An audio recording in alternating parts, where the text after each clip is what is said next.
Hello students, welcome back to my channel. Today I'm going to give you 8 latest defense updates. Number 1, AVNL's light tank concept. India's defense landscape is buzzing once again with fresh visuals of a next generation light tank concept that's turning heads on social media. Ex-user Thagna at Thagna101, known in defense circles for sharing intriguing glimpses into indigenous projects, recently posted a striking image of what appears to be the AVNL developed light tank concept. The render shows a sleek, modular design that features a powerful main gun, a remote weapon station, multiple antennas for enhanced communications, and a compact yet aggressive silhouette optimized for mobility over tough terrain. Next, Davro denies Israeli claims linking India to Dragonfly-3 Development.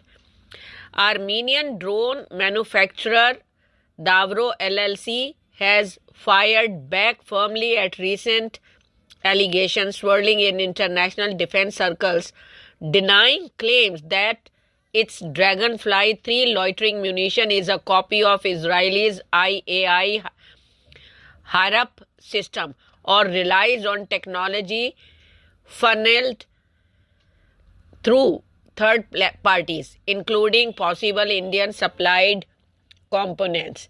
The controversy erupted after the unveiling of the Dragonfly-3, also known as DDS-3, in late 2025, with the sleek folding wing kamikaze drone drawing immediate comparisons to the battle-proven Harap, famously used by Azerbaijan to devastating effect during the 2020 Nagorno-Karabakh conflict. Israel media reports, including from Globes, suggested the technical pathway might have run through India, where Harap systems are locally manufactured under license as part of defense collaboration with Israeli aerospace industries. Some outlets even speculated that recovered Harap units from the 2020 war could have been studied by Armenian engineers. Next, full Afterburner Kaveri engine test signals major progress. In a moment that felt like a quiet but powerful milestone for India's aerospace ambitions, Defense Minister Rajnath Singh recently visited the GTRE in Bengaluru. There, amid displays of homegrown engine components and ongoing projects, he witnessed something special, a full afterburner test run of the Kaveri engine. The demonstration, confirmed by the Ministry of Defense, showcased the integration of a redesigned afterburner section developed in collaboration with BrahMos Aerospace. It's the kind of hands-on review that underscores how seriously India is pursuing mastery over one of the toughest technologies in modern defense, jet propulsion. The Kaveri program has had its share of ups and downs since it kicked off decades ago, but recent strides with the dry Kaveri variant have injected fresh momentum. Ground tests have reliably delivered nearly 49 kN of dry thrust, a solid foundation for applications like powering unmanned combat vehicles such as DRDO's Ghatak. The real challenge, though, has always been the afterburner, the system that kicks in extra fuel to deliver the explosive surge for supersonic dashes and combat maneuvers. Next, does India need a very long-range air-to-air missile? The Made in India push for advanced air combat capabilities has sparked an important debate. Does India truly need to develop a very long-range air-to-air missile akin to China's PL-17, a massive, roughly 6-meter beast designed to push threats like AWACS, tankers, and fighters far beyond the horizon.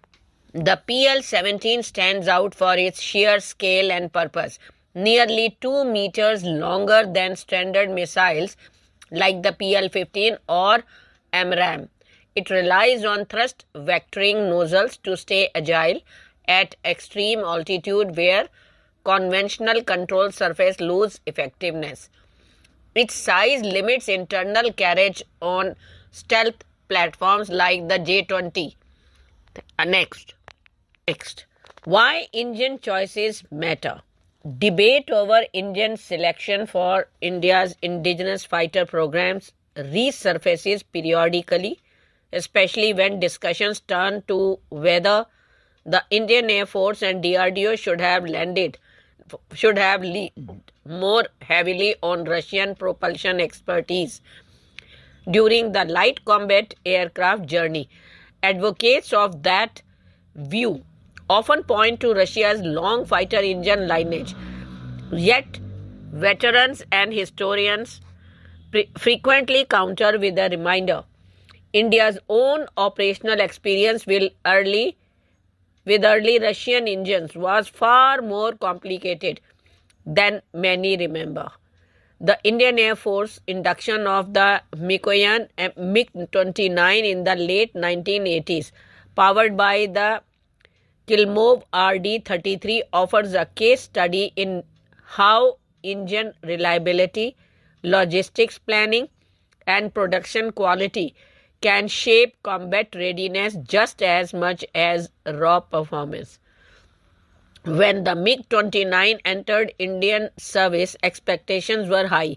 The aircraft represented a leap in air combat capability and operational planning, assumed steady flying hours to build pilots' proficiency and fleet availability.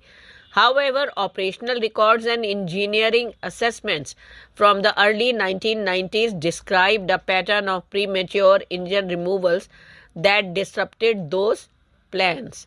Next, the shifting sands of India's military leadership.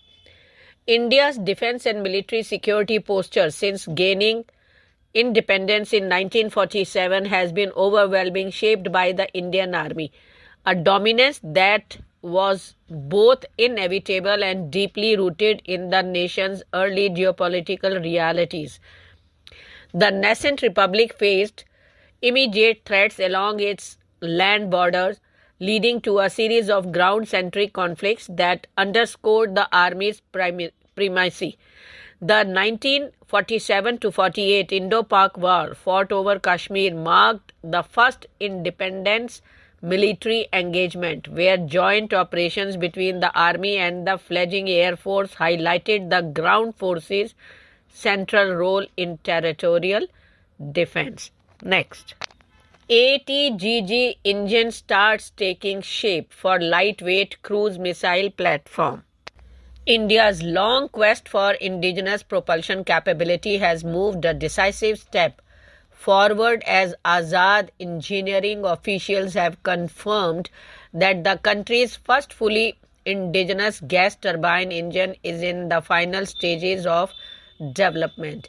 Being developed in collaboration with the Gas Turbine Research Establishment, the project is now approximately 75% complete, with management expressing confidence that the first engine could be delivered within the next couple of months.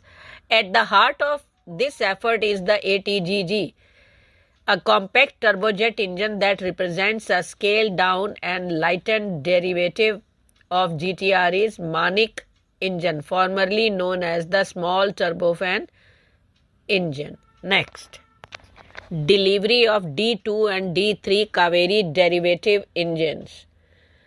Following the successful delivery of the first serial production unit of the Kaveri derivative engine KDE, designated D1, Godrej Aerospace is set to supply the next two engines, D2 and D3, to the Gas Turbine Research Establishment in the coming weeks. The deliveries are expected in the first half of the year and will play a critical role in achieving the engine's certification target for 2026. Thank you.